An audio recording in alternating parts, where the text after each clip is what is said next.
Hi friends, ముందుగా stove వెలిగించి దాని మీద ఒక గిన్నె పెట్టుకోండి. దాంట్లో వాటర్ వేసి కొంచెం ఇలాచి వేసి బాగా మరగనివ్వండి. ఆ మరిగితుండగా తర్వాత ఒక గిన్నె తీసుకొని ఆ గిన్నెలో రాగి జావ వేసి కొన్ని వాటర్ వేసి దాంట్లో ఉండలు లేకుండా మంచిగా కలపండి. తర్వాత మరుగుతున్న ఆ వాటర్లో రాగి జావ మిశ్రమాన్ని తీసుకొచ్చి బాగా కలపండి. ఇలా బాగా మరగాలి వాటర్. అప్పుడు దాంట్లో రాగి జావలో పచ్చి వాసన వెళ్తుంది. అలా మరుగుతున్న వాటర్లో కొంచెం బెల్లం తీసుకొని దాన్ని సరిపడేంత బెల్లాన్ని వేయండి.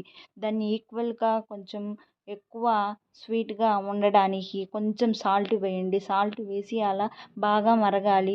ఈ మరుగుతున్న వాటిల్లో కొంచెం పాలు వేయండి. పాలు వేసిన తర్వాత దాన్ని కొంచెం మరగనించిన తర్వాత బౌల్లో తీసుకోండి. ఇంతే, చాలా టేస్టీగా చాలా సింపుల్గా ఉండే మిల్క్ రాగి జావా చాలా చాలా బూస్టులా అనిపిస్తుంది. తాగని వాళ్ళు కూడా మంచిగా తాగుతారు. మంచిగా